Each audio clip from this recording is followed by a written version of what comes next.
we are going to be reading Boris Starts School by Carrie Weston and Tim Warnes.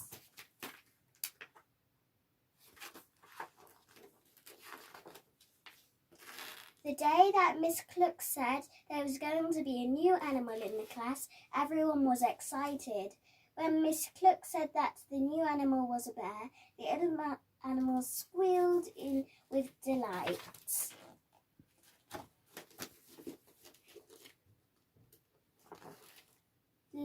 Letissa the rabbit wondered if it might be a fluffy pink bear like the one in her lunchbox. Maxwell the mole wanted a floppy brown bear with velvet paws. The mice hopped from a bear in Wellingtons and duffel coats. Fergus the fox cub thought any teddy bear would be just fine. So when the classroom door opened, everyone screamed, for Boris wasn't a teddy bear, he was an enormous, hairy, scary, grizzly bear. Mrs. Cluck found Boris a seat next to Maxwell. Boris wanted to say hello in his politest voice, but as he sat down there was a loud crack. It made Maxwell hide his face in his paws. "Oh, Boris," said Mrs. Cluck, "we'd better find you a bigger chair." Miss Cluck gave Boris a new book and a pencil. He was very proud indeed. With a big friendly grin, Boris turned to show the mice, but Boris forgot how fierce his teeth were, he forgot how big his paws were, and he forgot how sharp his claws were. Somehow the mice got scattered across the classroom. Somehow the pages of his new book got ripped. Somehow there was panic everywhere. "Boris is too big," cried one little mouse. "Boris is too hairy," yelled another. "Boris is too scary," they all squeaked together. "Oh, Boris," said Mrs. Cluck, "please try to be more careful."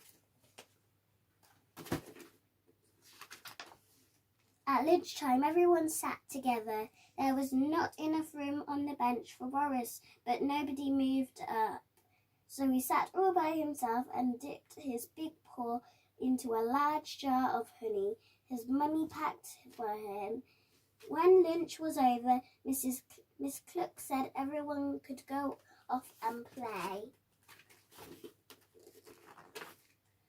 The mice began a game of hide and seek. Everyone ran to find a place to hide, but Boris was too big.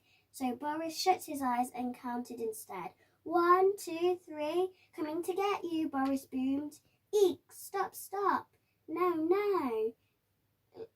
Letissa shook with fear and clung to Fergus. Maxwell ran crying to Mrs. Cluck.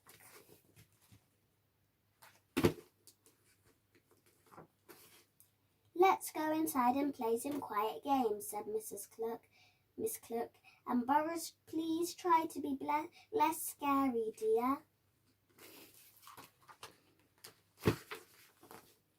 The animals sat together in a circle.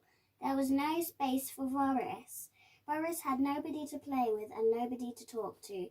Tears filled his big brown eyes. Large teardrops rolled down his long nose and splashed to the floor. "I'm a scary bear," he sniffed. "I'm a hairy bear," he sobbed. "I'm a great big grizzly bear." It seemed like a very long afternoon. At last it was time to go home. Miss Cluck stood and waved as the animals set off through the woods. Letissa hopped along the bank. Maxwell scampered through the leaves. Fergus chased the little mice round the trees. Boris plodded along far behind. Suddenly from a hollow tree leaped the rat pack. Well, if it isn't the Boo Babies," said the meanest rat. "Just look at the scaredy fox and the weedy chicken licking mice." Letissa, Maxwell, Fergus and the mice trembled while the rat pack circled round them.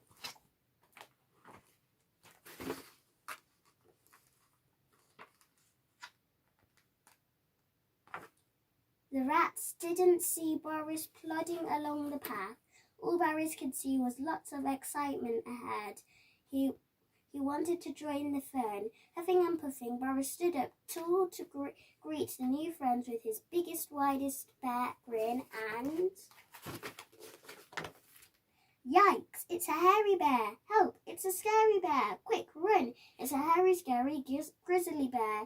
The rotten rats ran away as fast as their skinny legs could carry them. But I only wanted to say hello, called Boris. When Boris turned around, the animals cheered. Boris is a hairy bear, they sang. Boris is a scary bear, they chanted. We're so glad that Boris is our grizzly bear. Suddenly, Boris felt very shy. If you're going to be a bear, he said very gently, then it's probably best to be a hairy, scary, grizzly bear. The next day at school, the animals couldn't wait to tell Miss Cluck how Boris had saved them from the nasty rat pack.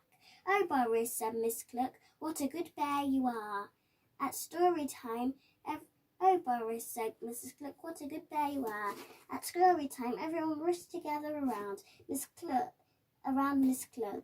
There wasn't much room once Boris had sat down, but the rest of the class didn't mind one little bit. They all had a soft, warm place to sit at all. Bye.